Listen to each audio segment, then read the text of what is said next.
Following up, we have 11th place Clinton Thomas, another Air Jiro. And this list also decided to play all the actions, but this time only one seizing mainboard and 4 ready, get, set, go. So, very interesting to see the Jiro decks being a little more willing to play a lot of action cards, basically. 5 actions.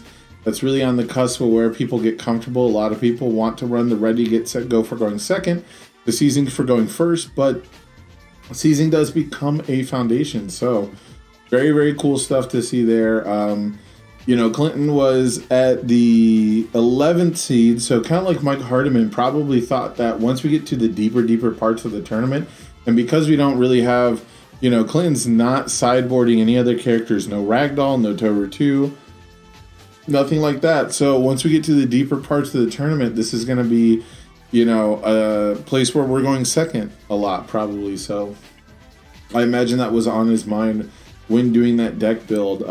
This is probably the slimmest Jiro we've seen, one of the slimmest decks, especially for non-OG rollers. So only at 55 cards, but 19 attacks. So that 1/3 of your deck ratio is kind of going down. So Clinton's looking for a little more consistency. And we'll see that with this attack lineup because we're playing Pillar Swing out of 4 of. So everything I said in the last deck profile, throw that out the window. We're playing 2 checks and we're playing 6 diffs, and we just do not give a single fuck. We are going to throw darts at the wall and absolutely splat people with them. Pillar Swing is just massive. It's got a lot of modular, ways to use it, and it goes to momentum when completely blocked. So I think this is doing a lot of the work that Instant Explosive Release does for other decks, just in a more high risk, high reward, high impact sort of way. Indiscriminate Shock 1.3 million volts as a 3 of. This feels right to me. This is an absolutely massive dunk, and you can afford to play it at the beginning or at the end when you have cards like Double Jab Pummel, giving you that +2 to the check bonus, allowing you to get these crazy strings in is really, really important. Home Run coming as a 4 of, so we recognize that we have 2 attacks that give us the weapon and the charge keyword, and we maximize them. We went for all the stats, and that makes a lot of sense to me. Then we have Amplified Sound Blast. Only has a 1 of in the main board, but 3 in the sideboard. So this is our answer to a lot of the defensive enhance kind of characters, right? I mean, we already have a really good matchup against Eraserhead for the most part, and we saw a bunch of those in day 1. We've seen even more somehow day 2. So Jiro's already ready for that matchup, but this is definitely another piece of that puzzle. This is pretty good into like the midnight matchup, especially the way Broberg was going into deadlock a lot. So very, very interesting. This helps a lot with your pillar swings. I don't know how you could actually fit more Sound Blast into this deck while playing pillar swing, but I feel like I'd like to see some more. But I don't think he wants to bloat the deck out a bunch. But yeah, this is a card I was expecting to see a lot more of for Jiros, but they really like to actually have their enhanced steps, it turns out. We only have 3 sound waves, which feels wrong, but with 4 copies of Pillar Swing and only 55 cards deck in the main board, it seems right. This is another version that's also running the 1 of assets, so this is like our 3rd asset spotting, only like 3 total copies of assets in Top Cuts. Maybe we're just playing it safe with asset design because of Unwavering and Momo from the early days, but not a lot of busted assets in this format. 1 of Cheerleader mainboard, it seems really cool. I think Tim Keefe talked about going to 2 mainboard though, so maybe we might be going first enough.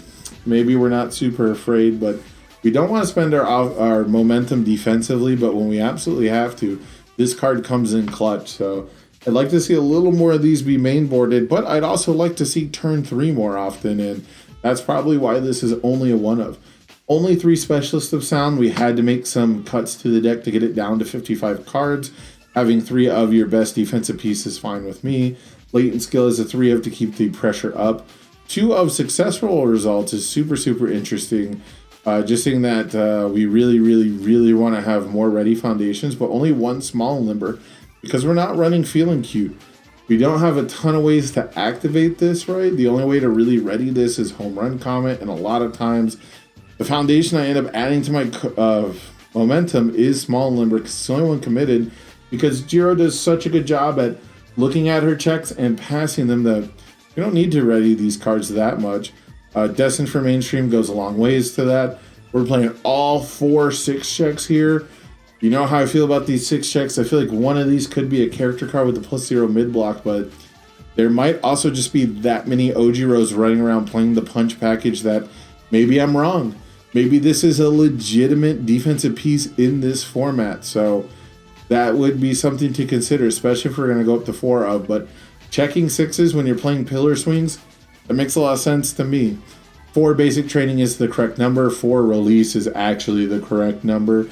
And 4 requesting assistance is 100% the correct number. So Clinton looking for a lot of early game, powerful interactions. He wants to put the pressure on. He wants to flow with this deck. He wants to not worry about all the different ticky-tacky little technical pieces. And he's ready to bring in another season the advantage from the side. And you know, if we really have to target things down. So the one thing that I cannot abide in this deck, the one thing that perplexes me the most is no Electric Jolt.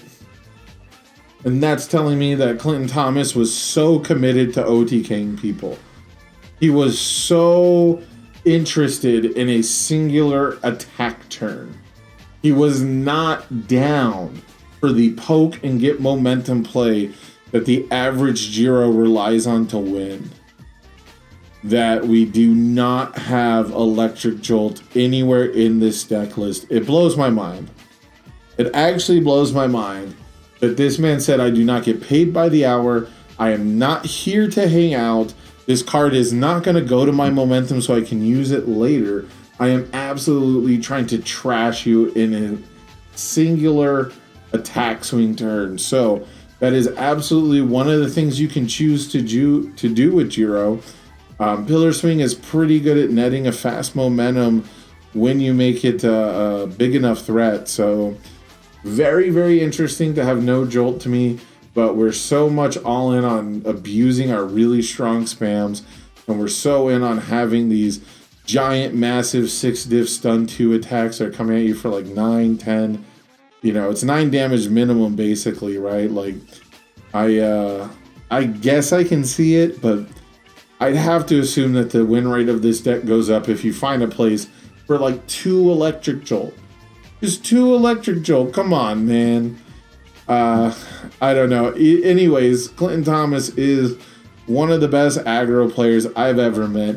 He's so good at finding these OTK, these really aggressive, super early, long string style decks. He's played Taisei in Standard, so if you're familiar with that character, he's ending the game like turn 1 so much of the time just by playing every card in his hand, and Jiro fits that playstyle really well, so not surprised to see him run it back. This is the deck that Clinton Thomas played at the very first Provisional, managed to get top 16. That was a massive event, like 500 people.